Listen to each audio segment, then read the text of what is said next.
მანტელი. შორეული დარტყმა. 3 დარტყმელი გამოცვალეთ უკვე ამ თამაშში და ვერც ერთმა თამაშა ისე როგორც საჭირო იყო. აფრასიძე სრულ მოძრაობა კარგი იყო, ამოაგდო შემდეგ სვანიძეზე გადაცემა, გორგაძე დაიქნია თავადვე და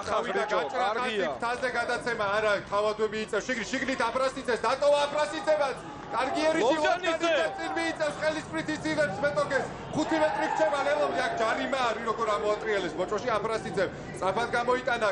ჩათამაშებაა ბოლომდე უბრალოდ საჭირო მიმინოშვილი ერთი პასი არა ვიტონ დადო გენიალური ლელოი ძალიან მაგარი ლელოი ეს იყო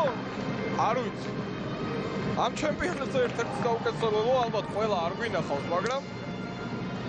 რა შეტევა იყო რამდენი კარგი პასი გაკეთდა ერთ შეტევაში და მიმინოშვილმაც ძალიან კარგად ითამაშა ბოლოში პასის გაშვებაც შეეძლო თუმცა ფეხი გაეჭი მაგას იმედია მოახერხებს იგი თამაშის გაგრძელებას დიდი ძალა იგი ჩვენ უკანახაში ასეთ ლელოებს ხშირად არ ვნახულობთ ხოლმე უმაღლესი დონის შესრულება ერთბაშას რამდენიმე მორაგბე ითამაშა უშეცდომოდ და აი წამის მიასწრებებში რომ უნდა მიიღო სწორი გადაწყვეტილება ნახეთ ერთი პასი შემდეგ რა კარგად ითამაშა გორგაძემ როგორ დაინახა სივრცე და ძალიან დროულად გააკეთა ისევ აფრასიძეზე პასი მერე ეს პასი ნახეთ ლობჟანიძეზე და ლობჟანიძის თამაში და რამდენი მეტრი მოიგო ძალიან უხეშად ითამაშეს იტალიელებმა